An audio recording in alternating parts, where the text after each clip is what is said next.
Fried rice is the ultimate comfort food. Salty, filling, and straight up scrumptious to chow down on. There's just one problem. The kind from your favorite takeout spot is pretty unhealthy for you. So today you're going to learn how to make a healthier fried rice without sacrificing any of the deliciousness. And if you want, you can even eat it out of a takeout container to get the full effect. Hey, I'm Nick Zem from Walk to Eat, where we help you simplify healthy living so that you can be the best version of yourself. If you just want to learn how to cook and eat healthy without all the complicated diets and cooking techniques, then consider subscribing. There are two factors that make takeout fried rice not so healthy.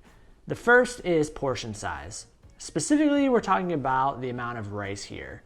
It's typically multiple servings worth and jam-packed with carbs. Secondly, the use of unhealthy processed oils that are used to pan fry the rice. This kale fried rice takes care of all of that. There's a better balance between the eggs, healthy kale, and rice, so it's not as carb heavy, and healthy olive oil is used for frying. And in addition, healthy sesame oil is used for finishing to make sure it's still flavorful. All of this means that a healthier fried rice without the guilt that comes with eating a whole container of the takeout version. And feel free to add some meat, fish, or avocado to crank up the protein. So let's get started. The best rice to use is leftover rice from the night before. It will be a bit dried out so it'll crisp up better. But if you don't have any of that, then fill a pot with about 6 cups of water. Bring the pot to a boil, add a few pinches of salt and a cup of brown rice. Reduce the heat to low and simmer for about 30 minutes uncovered. After 30 minutes, drain the water in the pot. Then place a lid on the pot and let sit off heat for 10 minutes. In the meantime, while the rice simmers, prep the rest of your ingredients. The dish comes together fast, so make sure you have everything prepared and organized before starting the cooking process.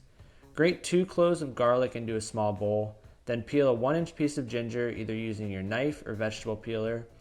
Conveniently, the tip of your pinky is about 1 inch. Grate the ginger into the same bowl as your garlic. Make sure to get it all in there. Add 1 tablespoon of soy sauce or tamari to this flavor bomb mixture and give it a stir to combine.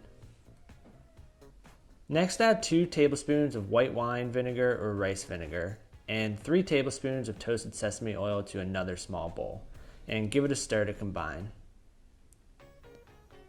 Trim the ends off a half a bunch of scallions and cut into about 1/2-inch slices. You can slice a little thinner than I did here. And then add your scallions to a bowl.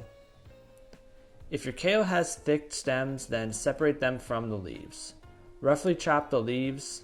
I like to make a pass one way, then turn my knife and make a pass the other way. Gather up your stems and thinly slice them. Add them to the same bowl as your scallions. Crack 4 eggs into yet another bowl. Add a 1/2 teaspoon of salt and beat them until no yellow streaks remain. It should be one uniform color.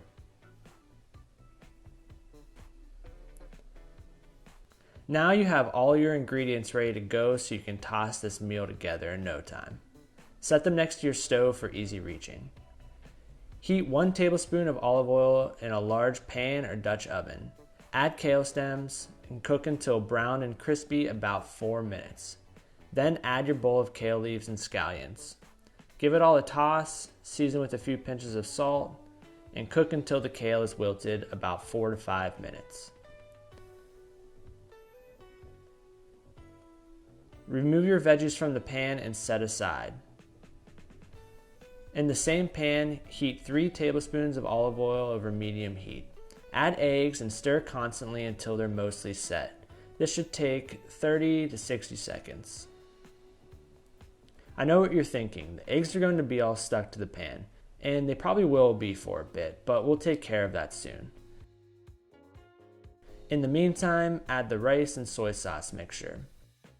Mix everything together well in the pan and cook undisturbed for 3 minutes. No touching. You want to develop a crisp texture. Leaving it be will do that best. Remove the pan from heat and add your vinegar mixture and veggies.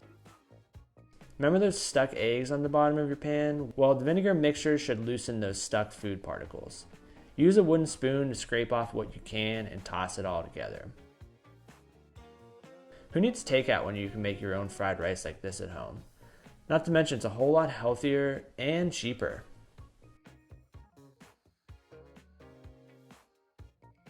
If you don't have any kale, then don't sweat it. The process to make healthy fried rice is the same no matter what variation you're using.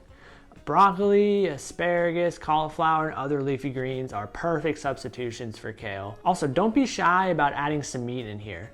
Whatever protein you want to use, whether it's chicken, beef, pork, just cut it up and cook either before or with the veggies, and then add it back into the fried rice at the end. Let me know in the comments below if you have a favorite veggie or meat you like to add to fried rice. And remember, if you want to learn more about cooking and eating healthy, then consider subscribing. I'll see you next time.